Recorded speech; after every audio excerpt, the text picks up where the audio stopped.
আল্লাহর অশেষ রহমত দয়া এবং ওনার সাহায্য এবং কৃপায় আমরা আজকে 100 জন বন্দী পুরাতন কারাগার থেকে নতুন কারাগারে স্থানান্তর করতে পেরেছি।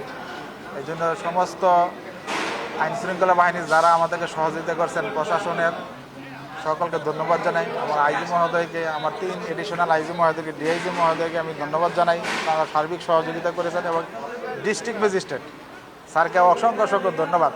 কারণ ওনার সহায়তায় আমরা একটা সমন্বয় মিটিং করতে পেরেছিলাম, উনি সভাপতিত্ব করছেন। তারপরে আমরা সিদ্ধান্তে আসছিলাম যে এখানে আসামি নিয়ে আসবো।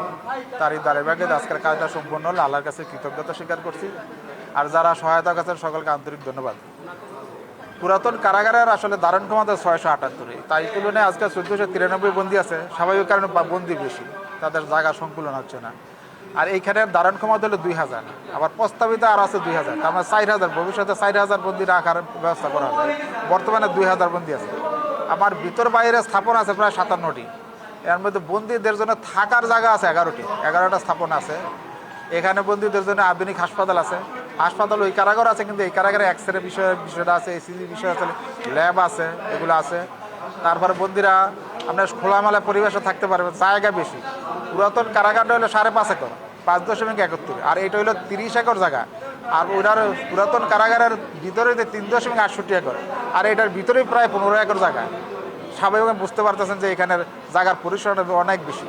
বন্দীরা একটা স্বাচ্ছন্দ্য বোধ করবে, আলো বাতাস আসবে। আর যে সুযোগ সুবিধাগুলো আছে সেগুলো তাদের যে মানে এটা আলাদা আলাদা সময়, যে গোসলখানা আলাদা, আপনার ওয়াশরুমগুলো আলাদা, এটা একটা সুবিধা। আর প্রচুর ফ্যান আছে, প্রত্যেকটা বন্দির মাথার উপরে ফ্যান আছে। আপনার এখন আমরা আরেকটা জিনিস, এই যে ওদের এই হাসপাতালের কথা বললাম, ডিভিশনের একটা ওয়ার্ড আছে। আপনার মহিলাদের জন্য আলাদা ডিভিশন এবং পুরুষদের জন্য আলাদা ডিভিশন।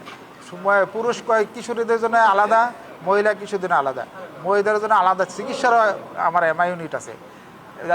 আর মহিলারা আলাদা চিকিৎসা নেবে, তারপরে পুরুষেরা আলাদা চিকিৎসা নেবে।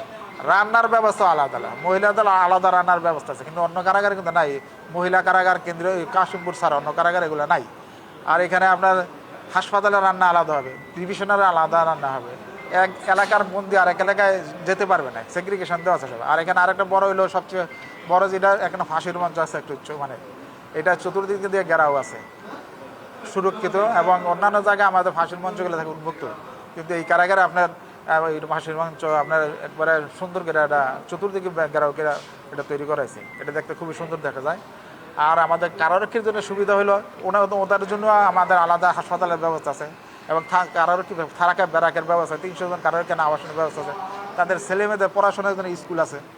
আর কারাগারের ভিতরে যে বাচ্চারা আসবে, মায়েদের সাথে শিশুরা আসবে, তাদের জন্য আলাদা ডে কেয়ার সেন্টার আছে, লাইব্রেরি আছে, আমাদের পুরুষদের লাইব্রেরি আছে, মেডিটেশনের জায়গা আছে আলাদা। এখানে আমার গম বাঙালির মেশিন আছে, ওইটার মধ্যে আছে, এটা তো আছে, এবং ওয়ার্কশেডও আছে ওইটাতে। মানে ওই কারাগারের যে বৃহদাকার এখানে সব কিছু আছে। মোটামুটি সবাই ভালো থাকবে এখানে। যেহেতু নতুন জেল, নানান সমস্যা হইতে পারে, চ্যালেঞ্জ রাইজ করতে পারে। এই কারণে আরেকটা জিনিস, আমাদের জনবলের ঘাটতি আছে কিছুটা।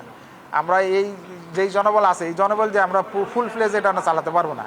এই কারণে আমরা অল্প করে বন্দি নিয়ে আসি, যেগুলো আমার রিস্ক কম, এবং যারা কাজকর্ম করবে।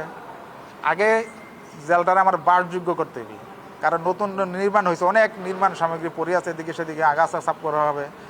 গণপূর্ত আগাছা সাফ করেছে, কিন্তু এগুলো আমাদের মতো করে আমরা আবার সাফ করা লাগবে। মাটি ফালানোর কাজ বাকি ছিল, মাটি ফালাইছি, আর কিছু কিছু বাকি আছে, এগুলো চলবে। আর যে টুকটাক কাজ বাকি আছে, এগুলো আমরা আমাদের মতো করে সিকিউরিটি মেনটেন করে পরে এগুলো ঠিক করবো।